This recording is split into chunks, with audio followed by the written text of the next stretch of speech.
എല്ലാവർക്കും സുഖമാണെന്ന് വിശ്വസിക്കുന്നു. ഡെയിലി അപ്ഡേറ്റിലേക്ക് എല്ലാ ആളുകൾക്കും സ്വാഗതം. നാളെ മാർച്ച് 23-ാം തീയതിയും തുറന്നുള്ള ദിവസങ്ങളിലും നിങ്ങൾ ശ്രദ്ധിക്കേണ്ട വളരെ പ്രധാനപ്പെട്ട കാര്യങ്ങളാണ് ഈ ഒരു വീഡിയോ വ്യക്തമാക്കുന്നത്. വീഡിയോയുടെ വിശദാംശങ്ങളിലേക്ക് കടക്കുന്ന മുമ്പ് കൂടുതൽ ആളുകളിലേക്ക് ഇൻഫർമേഷൻ എത്താൻ ഷെയർ ചെയ്യുക, ലൈക്ക് ചെയ്യുക, ഫേസ്ബുക്കിലൂടെ കാണുന്ന ആളുകൾ ഫോളോ ചെയ്യുക. വീഡിയോയുടെ വിശദമായ വിവരങ്ങളിലേക്ക് വരാം.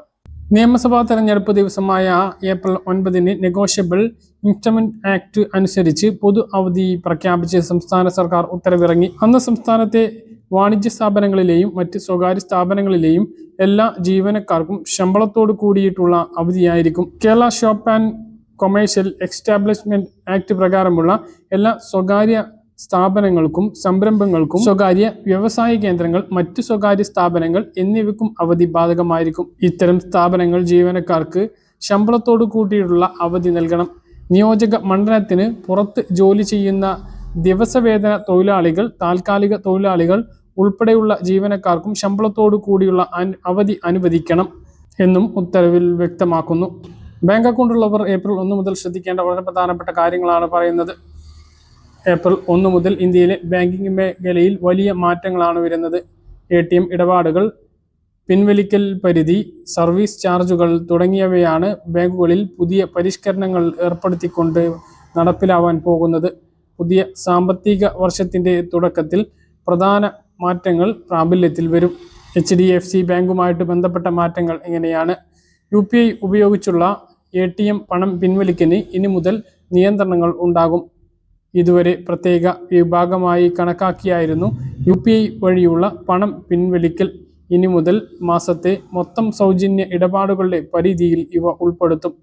നിശ്ചിത സൗജന്യ പരിധി കഴിഞ്ഞാൽ ഓരോ ഇടപാടിനും 23 രൂപയും GSTയും ചാർജായി ഈടാക്കും. 5 സൗജന്യ ഇടപാടുകളും മറ്റ് ബാങ്കുകളുടെ ATMകളിൽ മെട്രോ നഗരങ്ങളിൽ 3ഉം അല്ലാത്ത ഇടങ്ങളിൽ 5ഉം സൗജന്യ ഇടപാടുകളാണ് ഇപ്പോൾ ലഭിക്കുന്നത്. പഞ്ചാബ് നാഷണൽ ബാങ്കിൽ വരുന്ന മാറ്റം ഇങ്ങനെയാണ്. ഡെബിറ്റ് കാർഡുകൾ വഴി പ്രതിദിനം പണം പിൻവലിക്കൽ പരിധി PNB മാറ്റം വരുത്തുകയാണ്. കാർഡിൻ്റെ തരം അനുസരിച്ച് പ്രതിദിനം 50,000 രൂപ മുതൽ 75,000 രൂപ വരെ മാത്രമേ ഇനി പിൻവലിക്കാൻ സാധിക്കൂ. മുമ്പ് 1 ലക്ഷം രൂപ വരെ പിൻവലിക്കാൻ അനുവാദം ഉണ്ടായിരുന്നു. ചില കാർഡുകളുടെ പരിധി സുരക്ഷാ കാരണങ്ങളാൽ കുറച്ചിട്ടുണ്ട്. പണം പിൻവലിക്കാൻ പുതിയ QR കോഡ് സംവിധാനം ജിയോ അവതരിപ്പിച്ചു. ബാങ്കിംഗ് കറസ്പോണ്ടുകൾ വഴി UPI QR കോഡ് സ്കാൻ ചെയ്ത് ഉപഭോക്താക്കൾക്ക് പണം പിൻവലിക്കാം. ഡിജിറ്റൽ ബാങ്കിംഗ് പ്രോത്സാഹിപ്പിക്കുന്നതിൻ്റെ ഭാഗമായാണ് ഈ നീക്കം. മറ്റു ബാങ്കുകളുടെ ATM ഉപയോഗിക്കുമ്പോൾ സൗജന്യ പരിധി നിശ്ചയിക്കുന്നത് നഗരങ്ങളുടെ അടിസ്ഥാനമാക്കിയാണ്. മുംബൈ, ഡൽഹി, കൊൽക്കത്ത, ചെന്നൈ, ഹൈദരാബാദ്, ബാംഗ്ലൂരു എന്നിവിടങ്ങളിൽ 3 സൗജന്യ ഇടപാടുകൾ മാത്രമേ ലഭിക്കൂ. കേരളത്തിലെ നഗരങ്ങൾ ഉൾപ്പെടെ മറ്റ് സ്ഥലങ്ങളിൽ 5 സൗജന്യ ഇടപാടുകൾ വരെ ലഭിക്കും. പല ബാങ്കുകൾക്കും അവരുടെ ഡെബിറ്റ് കാർഡുകളുടെ വാർഷിക പേയ്മെൻറ്റ് ചാർജ് ഏപ്രിൽ 1 മുതൽ വർദ്ധിപ്പിക്കാൻ സാധ്യതയുണ്ട്. സാധാരണയായി 150 മുതൽ 500 രൂപ വരെയാണ് ചാർജ് ഈടാക്കുന്നത്. പ്രീമിയം കാർഡുകൾക്ക് ചാർജ് വീണ്ടും കൂടും. മറ്റു പ്രധാനപ്പെട്ട അറിയിപ്പ്: വിമാനയാത്രകൾക്ക് ചിലവേറും. ആഭ്യന്തര വിമാന ടിക്കറ്റുകൾക്ക് ഉണ്ടായിരുന്ന നിയന്ത്രണം കേന്ദ്ര സർക്കാർ പിൻവലിച്ചു. നാളെ മുതൽ ടിക്കറ്റ് നിരക്കിൽ വൻ വർധനവുണ്ടാകും എന്നാണ് റിപ്പോർട്ട്. സംസ്ഥാനത്ത് ഇലക്ഷന് മുമ്പ് 2 മാസത്തെ പെൻഷൻ വിതരണത്തിന് വേണ്ടിയിട്ടുള്ള ഉത്തരവ് നമ്മൾ നേരത്തെ നിങ്ങളെ കാണിച്ചിരുന്നു. 2-ാം തീയതി ഇറങ്ങിയിട്ടുള്ള ഉത്തരവ് വെബ്സൈറ്റിൽ വന്ന ഉടനെ തന്നെ നിങ്ങളെ അത് അറിയിച്ചിരുന്നു. പെൻഷൻ ഇലക്ഷന് മുമ്പ് 2 ഉറപ്പായും ഉണ്ടാകും, 3 സാധ്യത ഉണ്ട് എന്നൊക്കെ പറഞ്ഞിരുന്നു. അപ്പോൾ നമ്മൾ പറഞ്ഞ അതേ ഡേറ്റിൽ തന്നെ, അതായത് നമ്മൾ ഈ മാർച്ച് മാസം തുടങ്ങിയ സമയത്ത് തന്നെ പറഞ്ഞിരുന്നു 25-ാം തീയതി മാർച്ച് മാസത്തെ പെൻഷൻ വിതരണം ഉണ്ടാകും എന്ന്. ഏപ്രിൽ മാസത്തേത് ഏപ്രിൽ മാസം ആദ്യവും ഉണ്ടാകും എന്ന്. അപ്പോൾ ഈ 2 പെൻഷനും മാർച്ച് മാസത്തിൽ തന്നെയാണ് വിതരണം ആരംഭിക്കുന്നത്. മാർച്ച് 25-ാം തീയതി ബുധനാഴ്ച മുതൽ മാർച്ച് മാസത്തെ പെൻഷൻ വിതരണവും മാർച്ച് 31-ാം തീയതി മുതൽ ഏപ്രിൽ മാസത്തെ പെൻഷൻ വിതരണവുമാണ് ആരംഭിക്കുന്നത്. സംസ്ഥാനത്ത് മസ്റ്ററിംഗ് പൂർത്തീകരിച്ച 62 ലക്ഷം പെൻഷൻ ഗുണഭോക്താക്കൾക്ക് ഈ പെൻഷൻ തുക ബാങ്ക് അക്കൗണ്ടുകളിലേക്കും കയ്യിലേക്കും പതിവ് പോലെ എത്തിച്ചേരുന്നതാണ്. 2 പെൻഷൻ വിതരണം എന്ന് പറഞ്ഞാൽ 5 ദിവസത്തെ ഗ്യാപ്പിലാണ് ഈ ഒരു പെൻഷൻ ബാങ്ക് അക്കൗണ്ടുകളിലേക്ക് എത്തുന്നത്.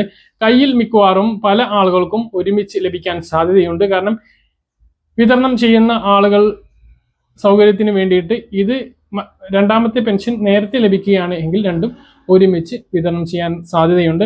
ബാങ്ക് അക്കൗണ്ടിൽ വിതരണം ചെയ്ത് 2 ദിവസത്തിന് ശേഷമാണ് സാധാരണഗതിയിൽ കയ്യിൽ വിതരണം ആരംഭിക്കാറുള്ളത്.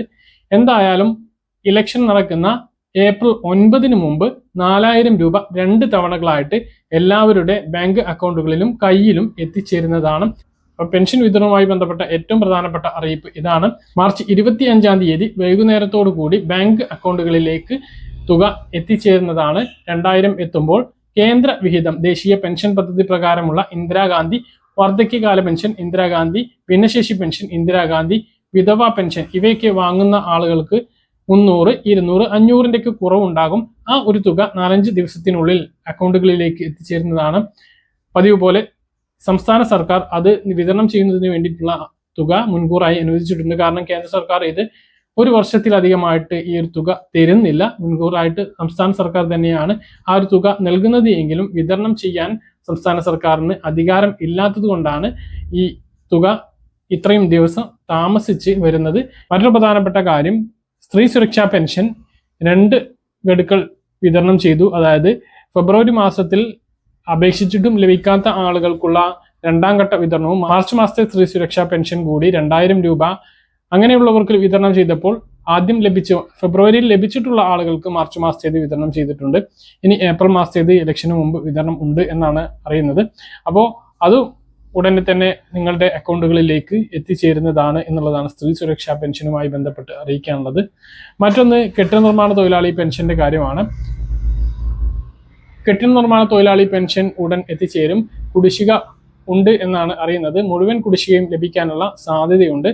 അങ്ങനെയാണ് നമ്മൾ ബന്ധപ്പെട്ടപ്പോൾ അറിയാൻ കഴിഞ്ഞിട്ടുള്ളത്. എന്തായാലും 10-ൽ കൂടുതൽ കുടിശ്ശിക ഉറപ്പാണ് എന്നുള്ളതാണ് വിവരം.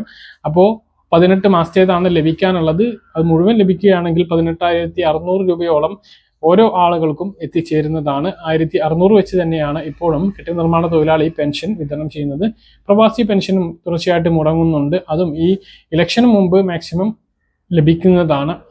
പിന്നെ ക്യാൻസർ രോഗികൾക്കുള്ള പെൻഷൻ, മറ്റ് സഹായങ്ങളെല്ലാം ഉടനെ എത്തിച്ചേരുന്നതാണ്. ഇതൊക്കെ കിട്ടിയിട്ടുള്ള ആളുകൾ താഴെ ഒന്ന് കമന്റ് ആയിട്ട് രേഖപ്പെടുത്തുക. പറഞ്ഞ കാര്യങ്ങൾ കൃത്യമായിട്ട് മനസ്സിലാണെന്ന് കരുതുന്നു. ഇതുപോലെ ഇൻഫർമേഷൻ ലഭിക്കാൻ ചാനൽ സബ്സ്ക്രൈബ് ചെയ്യുക, ബെൽ ഐക്കൺ എനേബിൾ ചെയ്യുക. മറ്റൊരു വീഡിയോ കാണാം. ദൂരേക്ക് ബൈ.